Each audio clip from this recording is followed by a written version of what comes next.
تخيلوا ان 3 حبات من البطاطس والبتنجان يعملوا الجمال ده؟ ألذ وأسرع وجبة عائلية اما تكونوا جعانين، مغذية وبسيطة جدا ومن غير فرن، وتجهز في دقايق. معايا 3 بتنجانات حجمهم متوسط، بقشرهم من بره بالشكل اللي انتوا شايفينه ده، يعني باخد شرايح كده من القشرة وبقطعهم مكعبات زي ما انتوا شايفين كده. ومعايا مية فيها ملح وبحط فيها البتنجان وبنقعه علشان ينزل المرارة وعلشان ما يشربش زيت لو هنقليه. ومعايا كمان 3 حبات من البطاطس حجمهم برضو متوسط تقريبا، بقطعهم مكعبات كبيرة بنفس الشكل. زيت مش غزير ولكن سخن، هنقلي البطاطس يعني، بس عاوزين نقليها لحد لما تاخد لون وتحمر كويس زي ما انتوا شايفين كده. علشان ما تشربش زيت بنصفيها كويس وبنطلعها بنحطها على ورق مطبخ عشان تصفي الزيت تماما. وفي نفس الزيت انا هقلي البتنجان، ولكن لو حابين تقلوه في الفرن مفيش اي مشكله، ادوله دهنه زيت ودخلوه الفرن يتشوي. طبعا صفيته كويس من الميه ونشفته كمان كويس جدا علشان الزيت ما يقعدش يفرقع في وشي، وبحمره لحد لما ياخد لون ذهبي علشان ما يشربش زيت. الميزه هنا ان احنا مش هنشتغل في الفرن، يعني بنعمل وجبه كده على السريع واحنا واقفين من غير فرن ومن غير حاجه. برضو نفس الكلام بنطلعه على ورق مطبخ علشان ينزل الزيت ويصفي الزيت كويس. ومعايا 1 فلفل رومي، فلفل اخضر اللي هو الكبير، مقطعاها وغسلها طبعا ومنشفاها برضو كويس، بحطها في الزيت، مش عايزاها تتحمر زياده، يا دوبك يطرى بس شويه.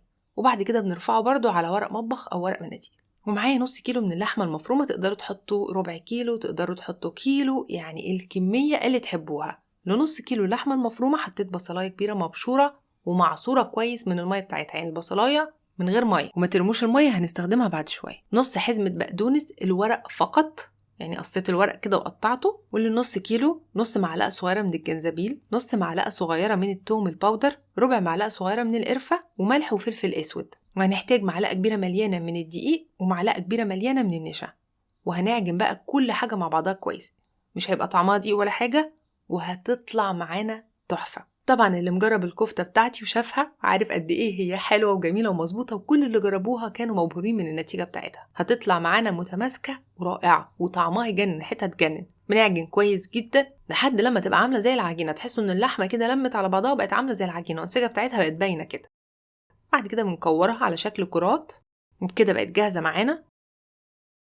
طاسة على النار بنحط فيها 2-3 معالق كده من زيت الزيتون أو زيت عادي. اللحمة المفرومة اللي أنا مستخدماها كان فيها دهون قليلة، يعني قليلة الدهن، عشان كده حطيت 2 معلقتين زيت. لو اللحمة كاملة الدسم وفيها دهون ما تحطوش زيت خالص، عادي هي هتنزل الدهون بتاعتها. نديها تحميرة كده بقى على جميع الجهات، نحاول ان احنا نقلبها كده بحيث انها تاخد لون من كل الجهات،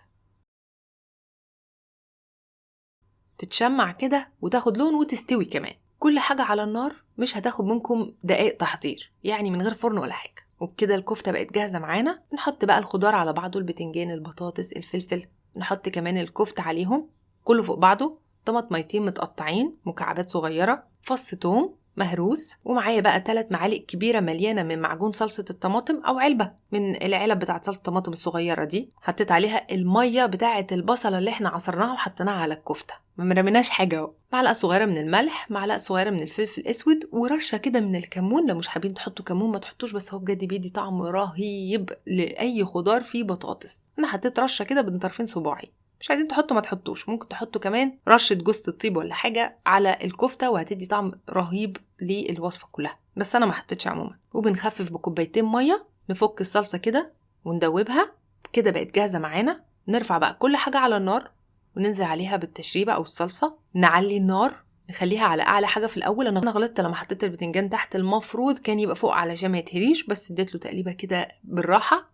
وهنعلي النار، أول ما تبتدي تغلي بنغطيها ونسيبها بقى على نار هادية. بتغلي لمدة تقريبا 10 دقايق مش أكتر، لأنه كل حاجة مستوية، البطاطس والبتنجان والكفتة وكل حاجة تمام، والصلصة اوريدي متسبكة، يا دوبك بس يغلوا ويشربوا من طعم بعض. وهي دي حلاوتها، ما تغليش كتير. شوفوا بقى الجمال، مفيش فيها دهون كتير، يعني الدهون بتاعتها قليلة برغم احنا قاليين كل حاجة. بس بصوا مش عاملة طبقة زيت تقيلة كده، خفيفة وحلوة، والصوص بتاعها يجنن. طعمها بقى ما اقولكوش ولا الريحة، وفي منتهى السهولة ومن غير فرن، وكل حاجة تتعمل كده ايه على الواقف. طبعا اليومين دول الفرن بتاعنا مشغول ومش عايزين نحط حاجة في الفرن غير البسكوتات بقى والحاجات دي، فالوصفة دي مميزة مع شوية رز بالشعرية كده وخلاص، مش عايزة حاجة تانية. اتمنى ان الفيديو يكون عجبكم، ما تنسوش تجربوا الوصفة وتقولي رأيكم فيها. نزلوا تطبيقاتكم على الجروب بتاعي على الفيسبوك، واشوفكم ان شاء الله المرة الجاية في فيديو جديد.